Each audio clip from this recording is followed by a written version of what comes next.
Dear Srimati and Shri Vutukuri Kishore Kumar, Vasavi Charitable Trust wishes you a very happy marriage anniversary day. Many happy returns of the day. We pray the Almighty for a lovely, healthy, prosperous, and long married life. May Vasavi Mata shower her choicest blessings on you and on all your family members.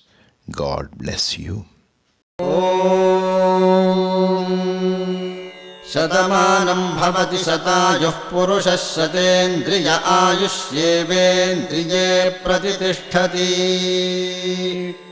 शतमानं भवति शतमानकं शतमानं भवति शतायुः शतायुर्भवति शतमानकं शतमानं भवति शतायुः शतमानमिति शतमानम् भवति शतायुः शतायुर्भवति शतायुः पुरुषः शतायुर्भवति शतायुः पुरुषः शतायुः पुरुषः शतायुः शतेन्द्रियः